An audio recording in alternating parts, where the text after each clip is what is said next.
우리 주변에 이렇게 보면은 어떤 장애를 가지고 있는 그런 분들을 간혹 보게 됩니다. 그래서 특별히 그런 장애를 가지신 분들을 위한 선교회라든가 이런 것들이 따로 이렇게 있는 것을 보게 되는데, 여러분, 장애 그러면은 우리가 이제 크게 나누면 두 가지로 나눌 수가 있어요. 첫째는 신체를 잘 쓰지 못하는 신체 장애가 있을 수 있고, 또 하나는 정신의 문제가 있는 정신장애, 지적장애에서부터 시작을 해서 정신의 장애, 이런 게 있을 수 있죠. 그러니까 한마디로 얘기하면 우리 몸의 어떤 신체 기관이 본래 그 기능을 제대로 발휘를 못하거나 또는 정신적인 어떤 능력의 결함이 있는 상태, 그것을 우리가 한마디로 장애, 이렇게 얘기를 합니다. 그런데 여러분, 이런 장애 들어보셨습니까? 기능장애라는 말 혹시 들어보셨나요? 기능장애. 신체적인 어떤 외부 형태에는 문제가 없어요. 이렇게 열 손가락, 열 발가락이 다 있고 전혀 움직이는데 지장이 없는데, 그런데 이 안에 어떤 세포라든가 조직이라든가 기관이라든가 이런 것들이 왠지 정상적으로 작동을 하지 않아서 생활 기능의 장애를 일으키는 것을 우리가 기능장애 얘기합니다. 그래서 이제 보통 이럴 때 기능성 이런 명칭을 많이 붙이게 되죠. 자, 그런데 이 기능장애에는 이렇게 신체적인 어떤 속 내부의 어떤 문제, 그런 것뿐만 아니라 이 기능장애도 역시 정신적으로도 있다라는 그런 얘기입니다. 그럼 정신적인 기능장애는 뭘까? 딱히 어떤 정신의 문제가 있거나 혹은 IQ가 떨어지는 것도 아닌데 인생의 목적도 없고 미래도 없고 꿈도 없고 이런 사람 역시 심리학에서는 기능장애다, 이렇게 봅니다. 그러니까 어떤 면에서 보면 신체장애보다 훨씬 더 심각한 게 이런 정신기능장애가 아닌가.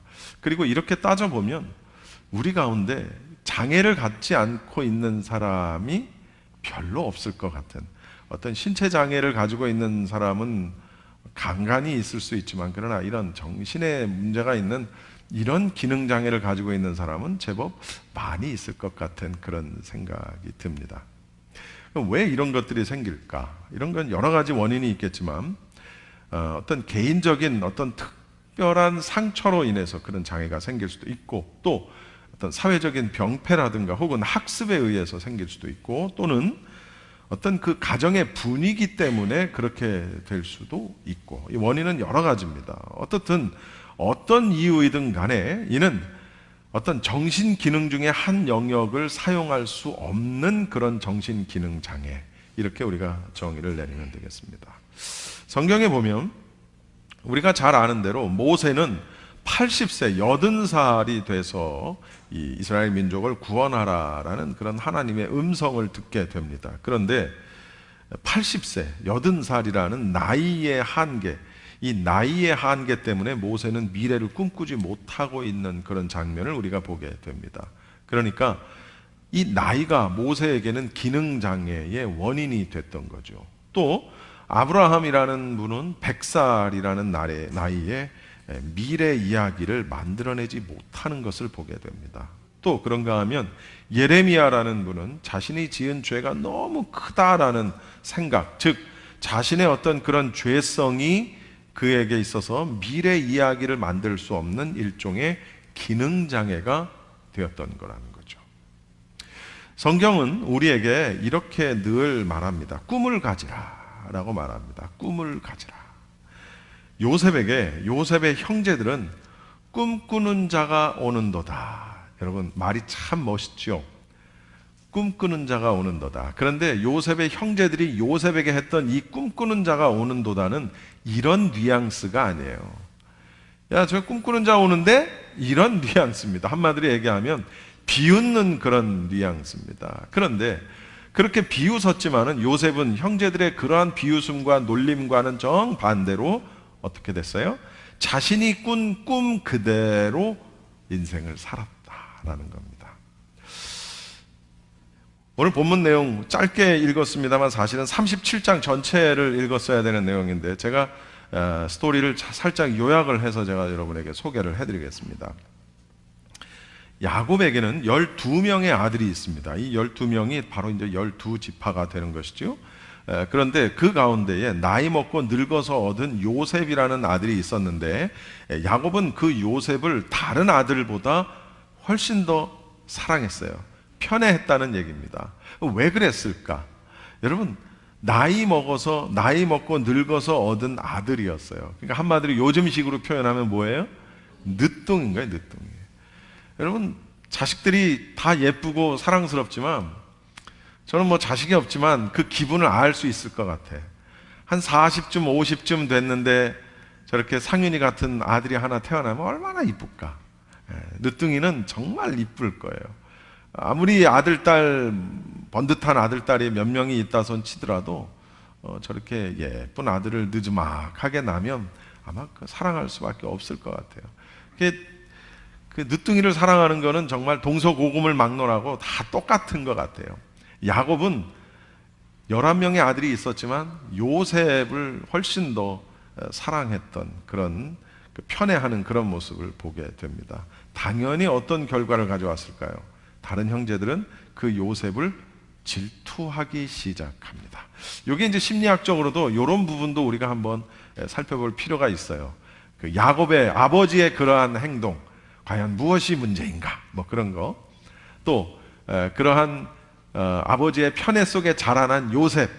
오늘 주제는 요셉의 꿈 이야기, 요셉을 긍정적으로 바라보는 이야기지만 사실은 요셉을 부정적으로 볼라치면 얼마든지 부정적으로도 볼 수 있습니다. 왜냐하면 정말 이 눈치 없고 해맑기만 한 이 요셉, 형들이 자기를 미워하고 질투하는지 아는지 모르는지 어느 날 자신이 꾼 꿈 얘기를 형들에게 합니다. 밖에서 자신이 곡식 단을 묶고 있는데 요셉 자신이 묶은 단은 일어서 있고 형님들이 묶은 단은 자신이 묶은 단을 향해 엎드려 절하고 있는 그런 꿈을 꾸게 되는데 그 꿈 얘기를 합니다.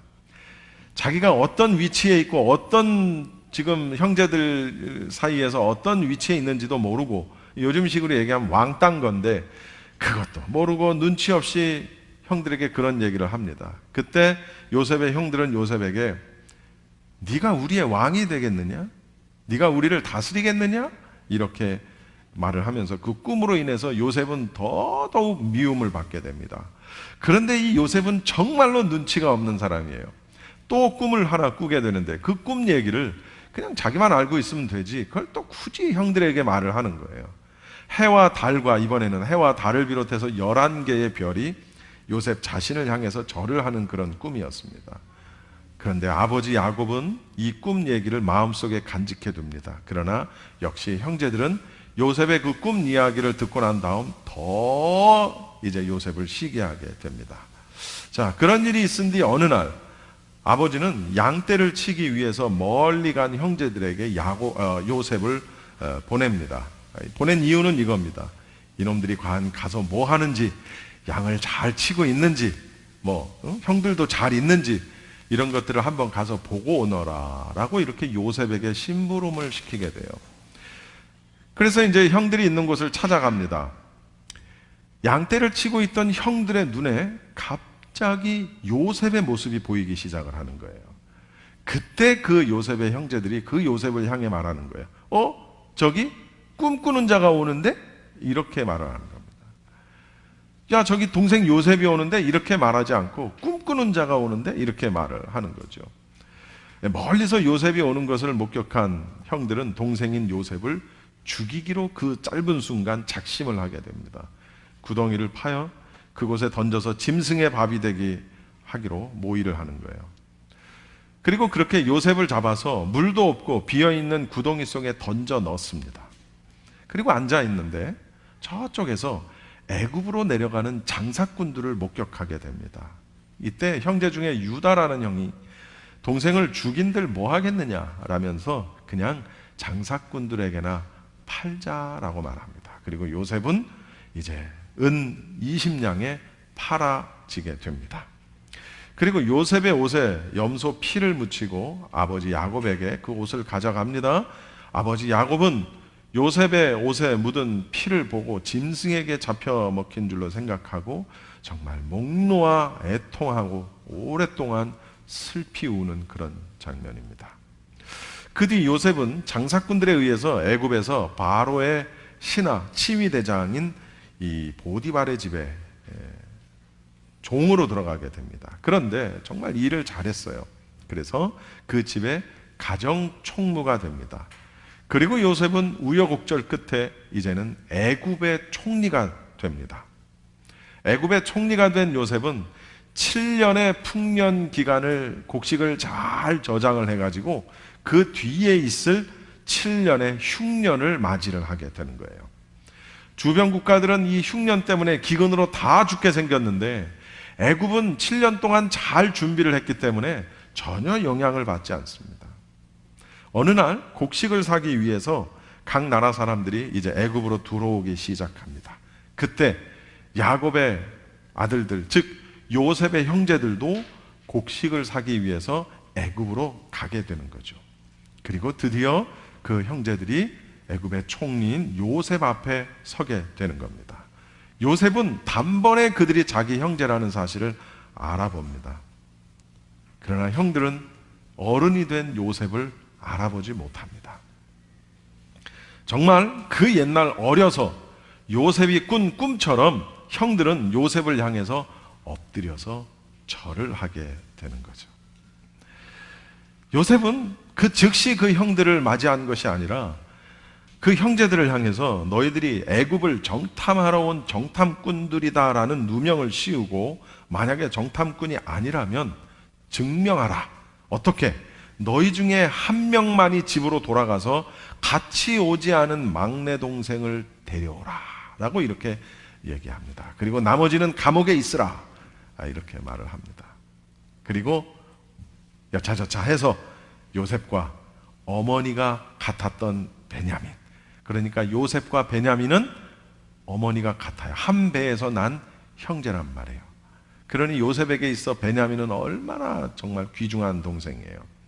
그 동생 베냐민을 데려왔고 그제서야 요셉은 자신이 바로 그 옛날 구덩이에 던져졌던, 그리고 장사꾼에게 팔려졌던 동생 요셉이다라는 사실을 밝히게 되는 겁니다. 그리고 나중에 그 아버지인 요셉도 애굽으로 가게 되고 그 애굽의 고센이라는 땅에 그들이 정착을 하게 되는 겁니다. 이게 이제 오늘 그 본문의 스토리입니다. 여러분, 정말 11개의 단이 요셉의 단을 향해 절을 하는 꿈이 이루어졌고, 해와 달을 비롯해서 11개의 별도 요셉을 향해 절을 하는 그 꿈이 이루어진 거예요. 요셉이 꾼 꿈 그대로 이루어졌다는 거죠. 야, 저기 꿈꾸는 자가 오는데? 라고 비웃었던 형제들은 그 꿈처럼 요셉을 향해서 절을 했던 겁니다. 자, 여러분은 어떤 꿈을 꾸고 계십니까? 이런 찬양이 있어요. 내일 일은 난 몰라요. 하루하루 살아요. 이런 찬송이 있어요. 다 아시죠? 내일 일은 난 몰라요. 하루하루 그냥 살아요. 주기도문에도 우리 아까 암송했지만 우리에게 일용할 양식을 주시고, 그냥 많은 것도 필요 없어. 그냥 하루하루 먹을 일용할 양식을 주시고. 여러분, 이게 내일에 대한 꿈도 없고 내일에 대한 비전도 없고 나는 그냥 하루하루 살래, 그냥 되는 대로 살래, 이런 뜻이 아니잖아요. 그렇죠? 아무것도 하지 않고 뭘 해야 될지도 모르고 그냥 저냥 하루를 사는 것하고는 전혀 차원이 다른 얘기입니다. 내일 일은 난 몰라요. 하루하루 살아요. 이 얘기는 윌리엄 패터라는 사람이 있습니다. 이 사람이 쓴 글입니다. 어떤 사람이 아주 어린 시절, 소년 시절에 우연히 길에 떨어진 10달러짜리 지폐 한 장을 줍게 됩니다.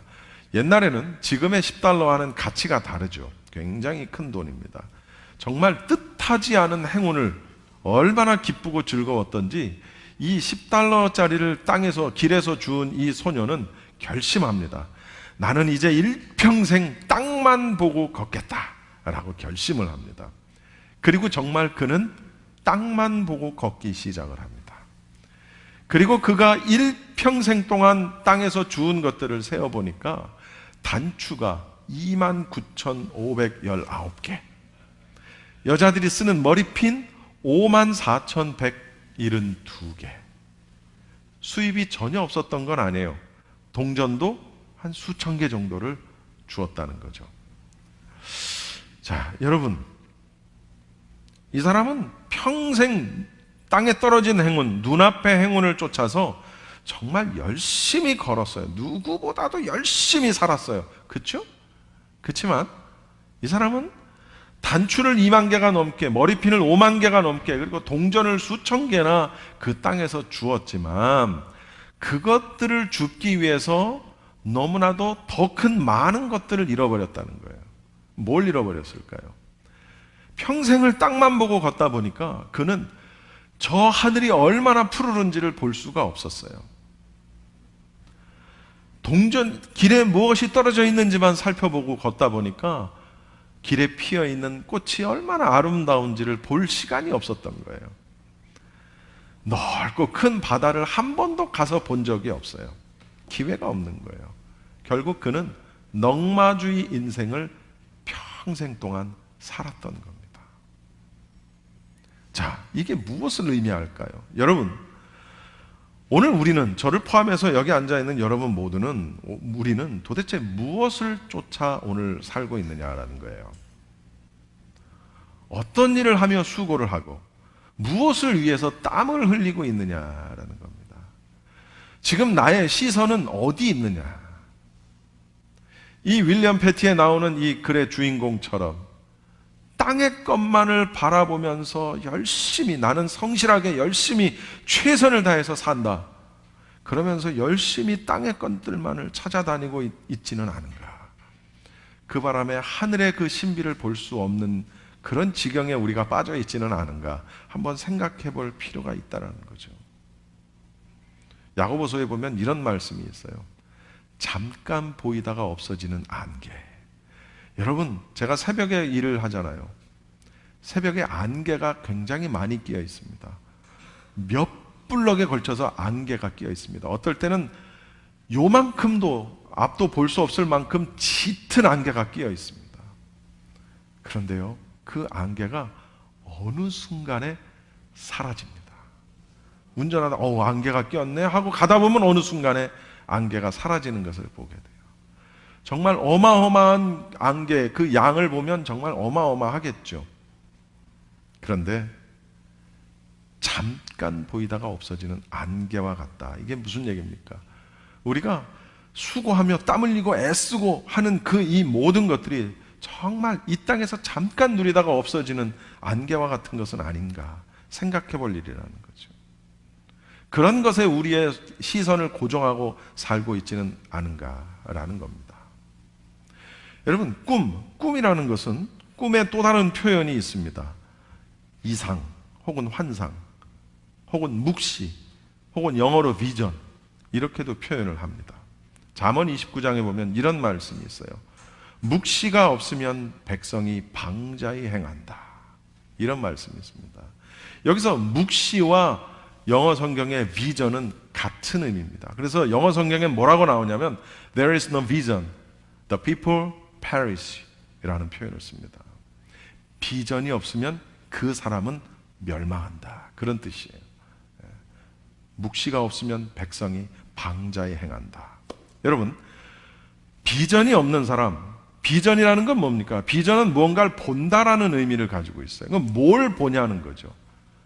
하늘을 보지 않는 자, 묵시가 없는 사람, 다시 말하면 말씀이 없고 꿈이 없는 사람은 멸망한다라는 그런 얘기입니다. 죽는다라는 거예요.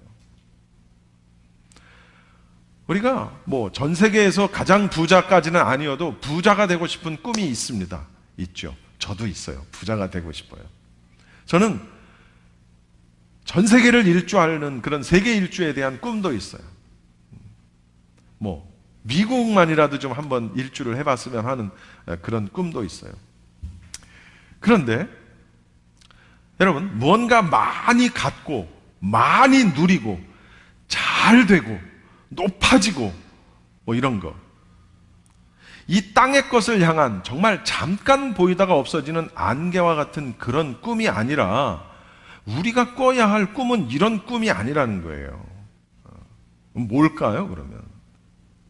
여러분, 말씀대로 살고 하나님의 비밀을 깨닫기를 원해서 기도하고, 마지막 이 시대에 내가 어떻게 살아야 하는지에 대한 비전과 꿈, 뭘 하며 살아야 하는지에 대한 꿈, 이상, 그리고 내가 이 세상 가운데 하나님의 나라와 그의 의를 위해서 작은 티핑 포인트가 되는 삶에 대한 꿈, 그런 꿈이 우리에게 있어야 된다는 거예요. 여러분, 저는 좋은 목사가 되고 싶은 소망이 있습니다. 목사치고 그런 바람이 없는 목사는 없을 거예요. 그러나 별로 저는 그렇게 될 것 같지는 않아요. 무슨 얘기냐면, 제가 페이스북을 하는데 페이스북에 어떤 제가 알지 못하는 사람이 글을 올렸는데, 그 글에 제 페이스북 친구 목사 동기가 그 사람의 글에 답글을 달았어요. 내가 이렇게 쭉 읽어봤죠. 그러니까 요지는 그겁니다. 목회자는 교회를 떠난 자를 위해서도 기도하고 축복해야 한다. 대충 그런 글이에요. 그래서 제가 거기다가 답글을 달았어요. 나는 나쁜 목사인가 보다. 왜? 나는 절대로 떠난 교인을 위해 기도하지 않는다. 나는 절대로 떠난 교인을 위해 축복하지 않는다. 있는 사람을 위한 축복도 제대로 못하는데 뭘 떠난 사람을 위한 축복까지 하고 앉았냐? 이렇게 썼어요. 그랬더니 그 답글에다가 또 내 친구 목사가 답글을 달아서, 성과를 죽이셔야 합니다. 그렇게 거기다가 답글을 달아놨어요. 나하고 아주 친한 동기인데, 성과를 죽이셔야 합니다.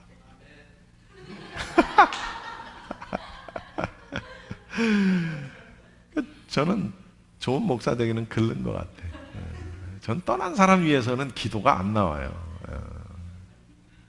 떠난 사람은 그 사람이 다니는 교회 목사가 기도하면 되지, 뭘 그걸 내가 기도를 하고 앉았어요. 바빠 죽겠는데. 하지만 저는 좋은 방송인이 되고 싶은 꿈은 있어요. 무슨 얘기냐? 한 사람의 크리스찬으로서, 한 사람의 목사로서, 또는 한 사람의 같은 시대를 사는 한 사람의 인간으로서 하나님이 나에게 주신 좋은 목소리를 통해서 많은 사람들에게 좋은 영향력을 끼치고 싶은 욕심은 제가 갖고 있어요.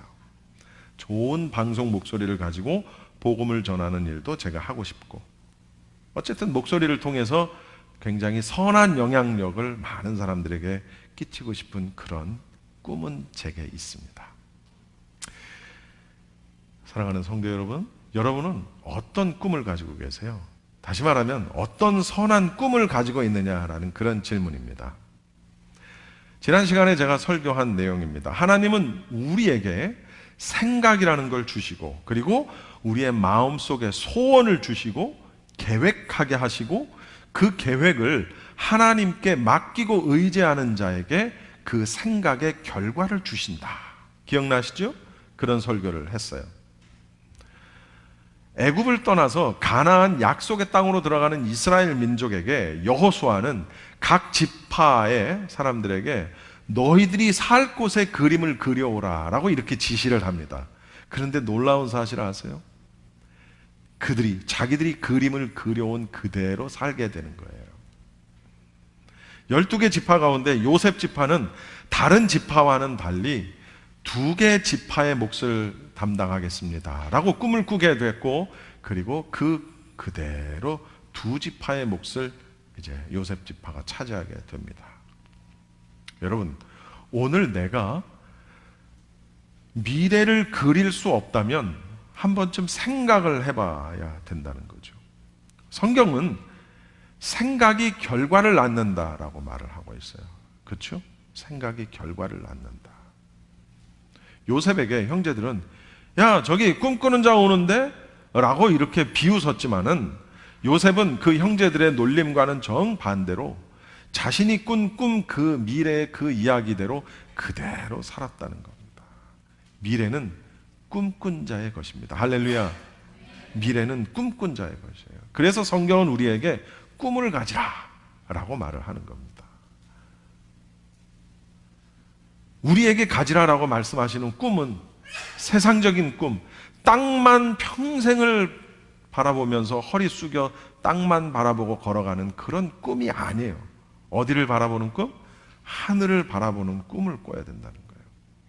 그래서 요엘 선지자는 이렇게 우리에게 말씀합니다. 마지막 시대를 살아가는 우리가 가져야 할 우리의 신앙, 우리의 꿈은 이것이다. 요엘 2장 28절의 말씀에 보면 우리가 너무나도 잘 아는 말씀이에요. 내가 내 영을 만민에게 부어주리니 너희 자녀들이 장래일을 말할 것이요 너희 늙은이들은 꿈을 꿀 것이며 너희 젊은이들은 이상을 볼 것이다. 여기서 장래일, 꿈, 이상, 이게 다 다른 것 같지만 다 같은 얘기예요. 다 같은 얘기예요. 어린아이든 노인이든 젊은이든 할 것 없이 모두 다 장래일을 보고 꿈을 꾸고 이상을 볼 것이다. 언제? 마지막 때가 되면. 어떻게? 내가 내 영을 너희들에게 부어주면. 그게 무슨 얘기입니까? 성령 받으면. 그러니까 미래의 꿈을 꾸는 것도 그냥 내 생각만 가지고 되는 게 아니에요. 그 생각조차도 인도하시는 하나님의 그 인도하심. 다시 말하면 성령의 인도하심. 그러니까 우리가 성령 따라 사는 것이, 성령의 인도하심을 따라 사는 것, 성령이 내 안에 거주하는 것, 이게 얼마나 중요한 건지를 우리가 알아야 합니다. 할렐루야. 결론입니다. 여러분, 이 땅의 것에 모든 것을 맡기고 이 땅의 것을 이루는 것을 나의 최종 인생의 골로 여기고 살지 마십시오. 그것은 잠깐 보이다가 사라지는 안개와 같은 것이라는 거예요. 마지막 이 시대에 정말 하늘을 바라보고 하늘의 묵시와 비전을 바라보며 살아가는 그런 저와 우리 여러분 모두가 다 되시기를 바랍니다. 기도하겠습니다.